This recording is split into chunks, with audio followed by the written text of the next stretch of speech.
अगला जो प्रश्न वाक्य हुआ 1962 में 1948 में अंतरिक्ष अनुसंधान समिति बनी थी और 1962 में भारत सरकार ने डॉक्टर विक्रम साराभाई के नेतृत्व में भारतीय अंतरिक्ष अनुसंधान समिति का गठन किया था।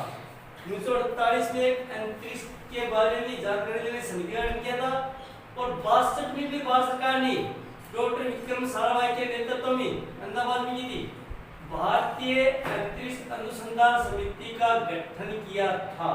तो भारतीय अंतरिक्ष अनुसंधान समिति का गठन कब हुआ? 1962 में हुआ। किसके नेतृत्व में? डॉक्टर विक्रम साराभाई के नेतृत्व में। अगला जो प्रश्न आपका 1969 में अंतरिक्ष अनुसंधान समिति को भारतीय अंतरिक्ष अनुसंधान संस्थान इसरो में बदल दिया। यानी भारत दो प्रश्न यहाँ पर।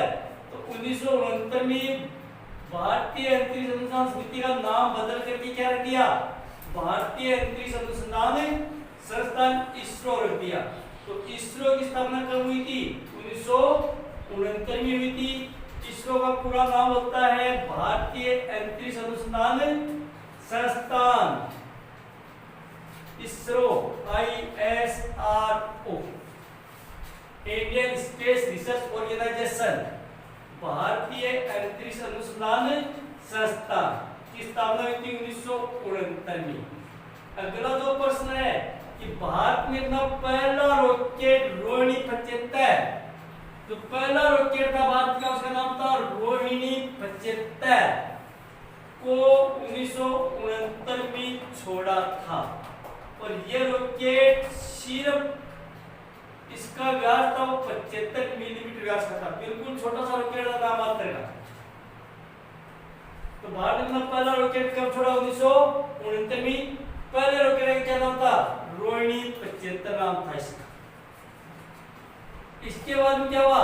अगला जो प्रश्न है भारत ने रूस से समझौता किया क्योंकि भारत अकेला निर्भर नहीं था, सक्षम नहीं था भारत अंतरिक्ष में रॉकेट छोड़ने में। तो क्या क्या रूस से समझौता किया और रूस से समझौता कर 1975 में ही रूसी रॉकेट की सहायता से पहला अंतरिक्ष यान आर्यभट्ट को अंतरिक्ष में छोड़ा था। तो यहाँ पर दो प्रश्न है कि पहले प्रथम कृत्रिम उपग्रह का क्या नाम था? आर्यभट्ट। कब छोड़ा गया? 1975 में। रूस से समझौता कर यह अंतरिक्ष यान छोड़ा गया था 1975 में। उस पर प्रश्न था बोलो कि प्रथम कृत्रिम उपग्रह नाम था आर्यभट्ट, कब छोड़ा गया था? 1975 में। अगला जो प्रश्न आपका 1981 में एप्पल उपग्रह यूरोपियन अंतरिक्ष एजेंसी एरियन रॉकेट की सहायता से भेजा गया और यह पृथ्वी 36,000 किलोमीटर ऊंचाई पर स्थापित किया गया। तो यहाँ पर प्रश्न कौन सा है? जो दूसरा कृत्रिम उपग्रह था भारत का वो था एप्पल। एप्पल उपग्रह कब छोड़ा गया? 1981 में छोड़ा गया। किससे छोड़ा गया? एरियन रॉकेट, इसका नाम था एरियन रॉकेट और ये एरियन रॉकेट रूस की बनाई हुई थी। तो रूसी रॉकेट एरियन की सहायता से 1981 में भारत ने अपना दूसरा कृत्रिम उपग्रह एप्पल अंतरिक्ष में छोड़ा और उस एप्पल को पृथ्वी से 30,000 किलोमीटर की ऊंचाई पर स्थापित किया गया। अगला दो प्रश्न आपका भारत ने SLV-3 यान को तैयार किया जो उपग्रह अंतरिक्ष में ले जाने में सक्षम था। इसके बाद भी भारत में कुछ स्वदेशी यान बनाए। तो पहला जो स्वदेशी यान था वो SLV सैटेलाइट लॉन्च व्हीकल उपग्रह प्रक्षेपण वाहन या यान उपग्रह प्रक्षेपण वाहन 3 तैयार किया जिसकी सहायता से उपग्रह को अंतरिक्ष में भेजना संभव था। तो भारत का पहला यान था SLV-3। इसके बाद अगला जो प्रश्न है भारत ने शक्तिशाली रॉकेट ध्रुवीय उपग्रह प्रक्षेपण PSLV भी बनाया था भारत ने, जिसका नाम होता ध्रुवीय उपग्रह प्रक्षेपण वाहन तैयार किया जिसकी सहायता से अंतरिक्ष में उपग्रहों को भेजा जाना संभव हुआ। तो पहला SLV-3 और दूसरा PSLV-3 बनाया था। इसके बाद में जो अगला प्रश्न आपका जून 2016 में क्या क्या बात नहीं, जून 2016 में भारत ने एक साथ 20 उपग्रह अंतरिक्ष में भेजकर एक नया कीर्तिमान तैयार किया था। एक टाइम था जब एक उपग्रह को भेजने के लिए दूसरे देशों से सहायता लेनी पड़ती थी। 1975 की बात थी, तो 75 में रूस की सहायता से भेजता था, और 2016 में एक साथ 20 उपग्रह अंतरिक्ष में भेजे भारत ने। एक साथ 20 उपग्रह अंतरिक्ष में भेजकर नया रिपोर्ट तैयार किया, और उस 20 उपग्रह में क्या थे, 17 उपग्रह कौन से थे, विदेशी थे, और 3 उपग्रह स्वदेशी थे। तो 1916 में एक साथ 20 उपग्रह अंतरिक्ष भेजकर भारत एक नया कीर्तिमान बनाया था, और उन 20 उपग्रहों में से 17 उपग्रह कौन से थे, विदेशी थे। का शक्तिशाली रॉकेटों के बल पर भारत ने 2008 में चंद्रमा की कक्षा में चंद्रयान प्रथम को स्थापित कर चंद्रमा की सतह पर भारत का झंडा उतारने व जल खोजने में सफलता प्राप्त की। तो भारत ने चंद्रयान प्रथम को 2008 में, यानी चंद्रमा के बारे में खोज करने के लिए भारत ने चंद्रयान प्रथम को 2008 में चंद्रमा की सतह पर स्थापित किया, और चंद्रमा की धरती पर भारत का झंडा उतारा, और वहां पर जल खोजने के बारे में प्रयास शुरू कर दिए। भारत के मंगलयान को 2014 का सर्वश्रेष्ठ आविष्कार घोषित किया गया। तो मंगल ग्रह के बारे में जानकारी प्राप्त करने के लिए भारत ने मंगलयान 2014 का सर्वश्रेष्ठ आविष्कार घोषित किया गया था।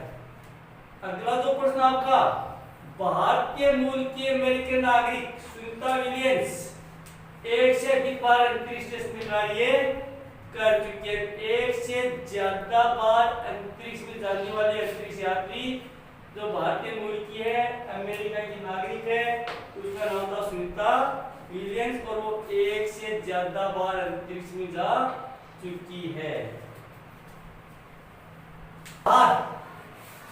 पृथ्वी के बाहर जीवन के विषय में वर्तमान वैज्ञानिक सोच को सुनाइए।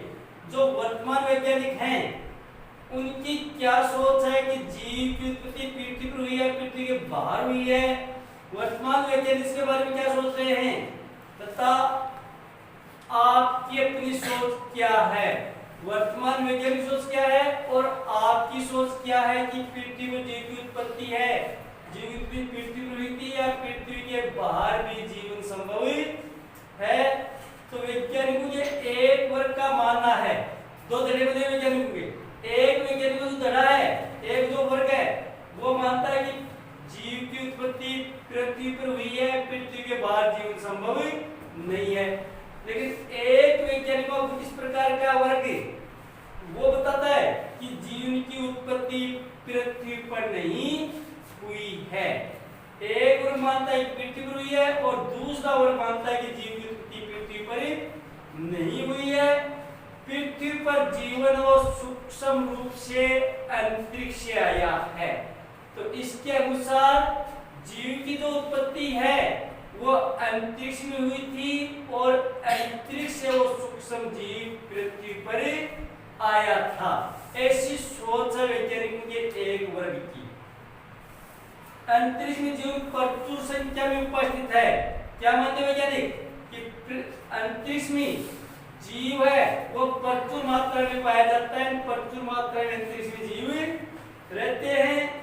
सूक्ष्म जीव के रूप में यह निरंतर पृथ्वी पर आता रहता है और जो बड़ी संख्या में जीवन अंतरिक्ष में वो सूक्ष्म रूप से धीरे धीरे पृथ्वी पर आते रहते हैं।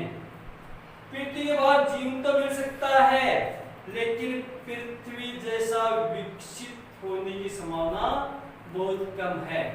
उन्होंने ये सोच किया कि पृथ्वी के बाहर जीवन तो मिल सकता है, जीवन तो संभव है, लेकिन उस जीवन को आगे बढ़ने में या वृद्धि करने में या जीवित रहने में पृथ्वी जैसा वातावरण वहां पर मिल नहीं सकता। ग्रह की उत्पत्ति के 1 से 1.5 अरब वर्ष बाद ग्रह के वातावरण का स्थायी रूप से जीवित योग्य बनना आवश्यक है। कोई ग्रह बनता है और उस ग्रह पर जीवन कब संभव होता है? जब तक 1 से 1.5 अरब वर्ष लग जाते हैं।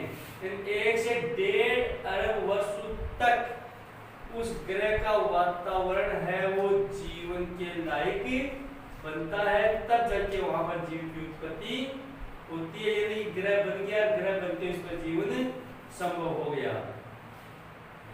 अधिकांश ग्रह अपनी आयु के प्रथम 1 अरब वर्षों में अपने वातावरण को जीने योग्य नहीं बना पाते, इसलिए उत्पन्न हुआ जीवन सूक्ष्म अवस्था में क्या हो जाता है? नष्ट हो जाता है। अगर किसी ग्रह पर जीवन उत्पन्न भी होता है तो उस ग्रह का वातावरण है वो जीवन के लायक नहीं रहता। जब ग्रह बनता है तो 1 अरब वर्ष तक उस पर जीवन उत्पन्न होता है, लेकिन उस जैसा वातावरण बनने में उसको लगभग 1.5 अरब वर्ष लग जाते हैं। उतनी दिनों तक वो जीवन उस पर जीवित नहीं रह पाता। इसलिए जैसे जीव की उत्पत्ति होती है किसी ग्रह पर, वातावरण उसके अनुकूल नहीं होने के कारण जीव की वहीं पर मृत्यु हो जाती है, आगे उसका बढ़ना संभव नहीं हो पाता है। इसलिए वैज्ञानिक तो मानते हैं कि पृथ्वी के बाहर जीवन संभव है, लेकिन अगर देखते हैं अपनी सोच के अनुसार तो पृथ्वी के बाहर ग्रहों में से सिर्फ एक ही ग्रह है जहाँ पर जीवन संभव है, बाकी किसी भी ग्रह पर जीवन संभव नहीं है। तो किसी भी ग्रह का वातावरण है वो जीवन के लायक नहीं है। उस ग्रह का वातावरण जीवन के लायक बनने में लगभग 1.5 अरब वर्ष लग जाते हैं। उतनी दिनों तक वो जीवित नहीं रह पाता। इसलिए अगर किसी ग्रह पर जीवन उत्पन्न होता भी है तो वातावरण से अनुकूल नहीं होने के कारण वो जीव नष्ट हो जाता है। इसलिए अपन ये कह सकते हैं कि सिर्फ पृथ्वी पर जीवन संभव है, बाकी किसी भी ग्रह पर जीवन संभव नहीं है। उपग्रहों के महत्व उपग्रहों का क्या महत्व है? क्यों छोड़ते हैं अंतरिक्ष उपग्रह? इनका क्या महत्व? पहला तो महत्व उपग्रह का, ये पृथ्वी के ऊपर रहकर पृथ्वी सतह ऊपर जाते हैं तो पृथ्वी के ऊपर रहकर वायुमंडल और पृथ्वी सतह के विषय में जानकारी उपलब्ध कराते हैं। तो पृथ्वी पर रहकर वायुमंडल में कौन कौन सी परतें क्या घटना घटित होती है वायुमंडल में, तो वायुमंडल के बारे में और पृथ्वी की सतह के विषय में जानकारियां उपलब्ध करवाते हैं। पहला महत्व इनका ये होता है कि वायुमंडल के बारे में और पृथ्वी की सतह के बारे में भी जानकारी उपलब्ध कराते हैं। दूसरा जो महत्व है इनका, विश्व की संचार व्यवस्था कृत्रिम उपग्रह पर आधारित है। जो भी संचार व्यवस्था है दुनिया की, वो सारी की सारी संचार व्यवस्था सिर्फ और सिर्फ कृत्रिम उपग्रहों पर आधारित होती है। इसके बिना इंटरनेट और टेलीफोन कार्य नहीं कर सकते तथा पूरी संचार व्यवस्था ठप हो जाती है। नंबर 3, कृत्रिम उपग्रहों के द्वारा दूसरे देशों की जासूसी के साथ इनके उपग्रहों को नष्ट भी किया जा सकता है। तो कृत्रिम उपग्रहों के द्वारा दूसरे देशों की जासूसी प्राप्त होती है, दूसरे देश क्या गतिविधि कर रहे हैं इसकी जासूसी प्राप्त होती है। और कौन कौन से उपग्रह छोड़ के कृत्रिम उपग्रहों को दूसरे देशों के जो उपग्रह होते हैं उनको नष्ट भी किया जा सकता है। चौथा जो महत्व इनका, कृत्रिम उपग्रह का सामरिक महत्व भी है। युद्ध के दिनों में भी उपग्रह काम करते हैं कि कौन से देश क्या गतिविधि कर रहे हैं, कहाँ पर उनके सैनिक अड्डे हैं, कहाँ पर उनके हथियार बनाने के अड्डे हैं, इनका भी काफी महत्व होता है। युद्ध के दिनों में इसका काफी महत्व होता है। उपग्रहों के जरिए अंतरिक्ष में अंतरिक्ष स्टेशन स्थापित करके विभिन्न क्षेत्रों में अन्वेषण के कार्य किए जा सकते हैं। तो कृत्रिम उपग्रहों के द्वारा ही अंतरिक्ष में अंतरिक्ष स्टेशन स्थापित करके विभिन्न क्षेत्रों में शोध के कार्य किए जा सकते हैं। अंतरिक्ष पर्यटन और दूसरे ग्रहों पर बसने के सपने, पर्यटन के क्षेत्र में इसका महत्व है और दूसरे ग्रहों पर मनुष्य किस प्रकार से बच सकता है, ये जो सपने देखता है मनुष्य केंद्र मंगल ग्रह पर भी शायद जीवन संभव हो सकता है, वहां पर भी कॉलोनियां बन सकती हैं। तो इस तरह के जो सपने हैं वो उपग्रहों के द्वारा ही पूरे किए जा सकते हैं, पहले जानकारी जुटाने के लिए उपग्रह भेजे जाते हैं। इसके बाद जो अगला प्रश्न आपका, पृथ्वी के बाहर मानव के रहने का स्थान कौन सा है? पृथ्वी पर रहता है, पृथ्वी के बाहर तो मनुष्य निवास करता है, तो वो कहां पर रहता है? अंतरिक्ष स्टेशन पर रहता है। पृथ्वी के बाहर मानव के रहने का जो स्थान है उसका नाम होता है अंतरिक्ष स्टेशन, वो अंतरिक्ष स्टेशन में रहता है। अगला जो प्रश्न है, ग्लोबल वार्मिंग का संकट किस जीव के कारण उत्पन्न हुआ? ग्लोबल वार्मिंग, विश्व उष्ण प्रभाव बोलते इसको, का संकट किस जीव के कारण उत्पन्न हुआ? तो उस ग्लोबल वार्मिंग का संकट पैदा करने में सबसे महत्वपूर्ण भूमिका निभाई किसने?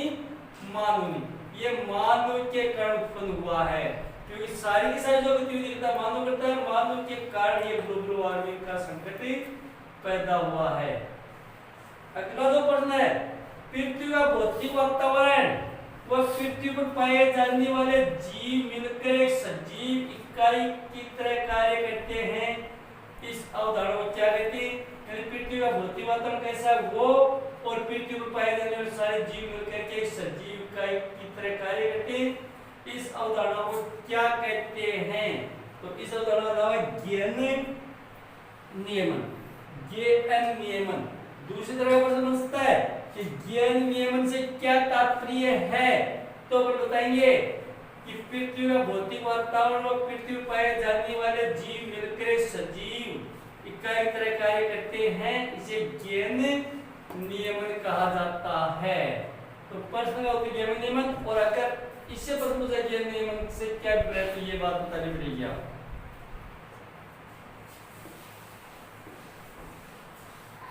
वो प्रश्न है, पृथ्वी जैसा ग्रह के बनते समय वातावरण अत्यधिक गर्म और स्फोटक था, इसे ठंडा होने में कितना समय लग जाता है? कोई भी ग्रह बनता है तो बनते में अत्यधिक गर्म और विस्फोट होता है, तो उस ग्रह को पृथ्वी जैसा ग्रह बनने में कितना समय लग जाता है ताकि उस पर जीवन संभव हो सकता है? 50 करोड़ से 1 अरब वर्ष लग जाते हैं। कोई भी ग्रह बनता है, उस ग्रह को, वो ग्रह बनते समय ग्रह का तापमान अत्यधिक होता है, गर्म होता है, विस्फोट होता है, तो उस ग्रह को ठंडा होने में और पृथ्वी जैसा ग्रह बनने में कितना समय लग जाता है? 50 करोड़ से 1 अरब वर्ष लग जाते हैं उस ग्रह को ठंडा होने में और पृथ्वी जैसा वातावरण बनाने में। इसलिए तो जीवन की नहीं होती है। अगला जो प्रश्न है, हमारी गैलेक्सी आकाश गंगा में पृथ्वी जैसे कितने ग्रह हो सकते हैं? जो आकाश गंगा है, उस आकाश गंगा में पृथ्वी के जैसे कितने और ग्रह हैं? तो हमारी गैलेक्सी आकाश गंगा में पृथ्वी के जैसे 1 अरब संसार है। तो पृथ्वी जैसे 1 अरब ग्रह हैं, लेकिन 1 अरब ग्रहों में से सिर्फ और सिर्फ इसी पर जीवन संभव है। तो जो 1 अरब पृथ्वी जैसे संसार है, उनमें पृथ्वी की तरह ही चट्टाने हैं, पहाड़ है, जैसी संरचना पृथ्वी की है, सारी की सारी संरचना उस अन्य ग्रहों की भी है। अब तक देखे गए ब्रह्मांड में लगभग 1 अरब आकाश गंगाएं हैं। तो ब्रह्मांड में कितने आकाश गंगाएं पाई जाती है? 1 अरब आकाश गंगाएं होती हैं, और 1 आकाश गंगा में लगभग पृथ्वी जैसे 1 अरब संसार होते हैं। अब देखो, 1 आकाश गंगा में 1 अरब पृथ्वी जैसे संसार हैं, और ब्रह्मांड में कितने आकाश गंगाएं हैं? 1 अरब आकाश गंगाएं। पता नहीं कितने आकाश गंगाएं हैं, कितनी पृथ्वी जैसे संसार हैं, लेकिन इतना सब कुछ होते हुए भी सिर्फ एक यही आकाश गंगा में एक इस प्रकार की जगह है जहां पर जीवन संभव, बाकी किसी भी जगह जीवन संभव नहीं है।